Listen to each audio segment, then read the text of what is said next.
ဟုတ်ကဲ့မင်္ဂလာပါကျွန်မနာမည်ဆရာမဒေါ်ခင်ထင်းမှုဖြစ်ပါတယ်အဖဦးအောင်ဆိုတဲ့သမီးတယောက်ဖြစ်ပါတယ်ဒါကျွန်မရင်ရပေါ့နော်ဒါဆရာမရင်တခန်းလေးပါနော်ဒါဆရာမရင်တခန်းပါဆရာမစီကိုလာမဲ့ပေါ့နော်ခုနှစ်သားသမီးတွေပေါ့နော်သမီးတို့သားတို့တွေဆရာမစီကိုလာမဲ့ဆိုရင်ဖုန်းလေးတစ်ရက်ကြိုဆက်ပေးပါနော်ဆရာမဘာဖုန်းနံပါတ်က0993435511ကိုဆက်သွယ်လို့ရပါတယ်နော်ဖုန်းလေးတစ်ရက်ကြိုဆက်ပေးပါနော်ဆရာမစီကိုလာမယ်ဆိုရင်ဆရာမရဲ့လိပ်စာကမြောက်ကလာရွှေပေါက်ကန်စနစ်စီအောင်ရစာလမ်းမှာနေပါတယ်နော်ဆရာမကဆရာမစီကိုလာမဲ့သားတွေသမီးတွေပေါ့နော်တကယ်လို့ပေါ့နော်အခက်အခဲအရင်ရှိတယ်ဟေ့ဆိုလို့ရှိရင်အာမနာပါနဲ့နော်ဆရာမစီမှာအကျိုးအကြောင်းလေးလှမ်းပြီးတော့ဆရာမကိုပြောလို့ရပါတယ်နော်ဆရာမရဲ့သမီးတို့သားတို့မှာပေါ့နော်အခက်အခဲလေးတွေရှိပါတယ်ပေါ့နော်ဆရာမသမီးတို့မှာတကယ်လို့ပေါ့နော်ပွဲပိုးလေးတောင်မှာပေါ့နော်အဆင်မပြေပါဘူးဆိုလို့ရှိရင်လေဆရာမကပေါ့နော်မပြေလေတဲ့သူကိုအဆင်မပြေတဲ့သူကိုဆရာမကအိမ်မှာပေါ့နော်ဆရာမကဘယ်လိုပဲအလကားသဘောမျိုးပေါ့နော်ဆရာမမှာရှိတဲ့ပွဲတွေနဲ့ဆရာမကကုသပေးပါတယ်ပေါ့နော်တကယ်လို့ပေါ့နော်တက်နိုင်တဲ့သူကြတော့လေဒါဆရာမတို့ကပွဲပိုးလေးတွေရှိပါတယ်ပေါ့နော်ပွဲပိုးလေးတွေရှိပါတယ်ဆရာမတို့ကတက်နိုင်တဲ့သူကြတက်နိုင်တဲ့လူလေးပေါ့နော်ဆရာမတို့မှာကပွဲပိုးလေးတွေရှိပါတယ်ဖျောင်းနိုင်မွေးနိုင်ဘူးဆိုတော့ရှိတယ်ပေါ့နော်ဒါမျိုးလေးတွေနဲ့ပါ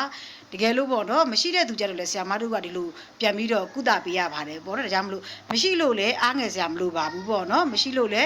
ဟိုလာမှကြောက်မနေပါနဲ့ပေါ့နော်ဆရာမပြောချင်တာကတော့ဖုန်းလေးဆက်ပြီးတော့ဆရာမကိုအကျိုးကြောင်းလေးပြောပြလို့ရပါတယ်နော်တကယ်မရှိတဲ့သူကိုဆရာမတို့ကပေါ့နော်တကယ်ကိုမေတ္တာရှိထားပြီးတော့ဆရာမတို့ကကုသပေးပါတယ်ပေါ့နော်ရှိတဲ့လူကြတော့လည်းပေါ့နော်သူဟာလေးနဲ့သူပေါ့နော်ဆရာမတို့ဒီမှာပွဲပိုးလေးရှိတယ်ပွဲကြီးလေးပေါ့နော်ဒီလိုပုံစံလေးတွေနဲ့ဆရာမတို့ကတော့ဟိုကုသပေးပါတယ်ပေါ့နော်အားလုံးကိုခုနှစ်သားသမီးအားလုံးကိုတော့ဆရာမတို့ကစေတနာပေါ့နော်မေတ္တာရှိထားပြီးတော့အားလုံးကိုဆရာမတို့ကကဲတင်ပေးပါတယ်ကုသပေးပါတယ်ဆောင်ရွက်ပေးပါတယ်ပေါ့နော်ဆရာမကြီးဥပ္ပစေဆရာကအဖဆရာဦးအောင်စုထိုက်ပေါ့နော်သူရဲ့လမ်းညွှန်မှုအောက်မှာဒါဆရာမတို့ကပေါ့နော်အခုလိုက်နာပြီးတော့ပေါ့နော်အခုကောနောင်ကောအမြဲတမ်းပေါ့နော်ဥပ္ပစေဆရာရဲ့ဩဘာသာကြီးအောက်မှာပေါ့နော်ဆရာမတို့ကဒါဂိုင်းတော်ရဲ့အလုပ်ကိုလုပ်သွားမှာပေါ့နော်ဒါကြောင့်မလို့ပါဆရာမတို့က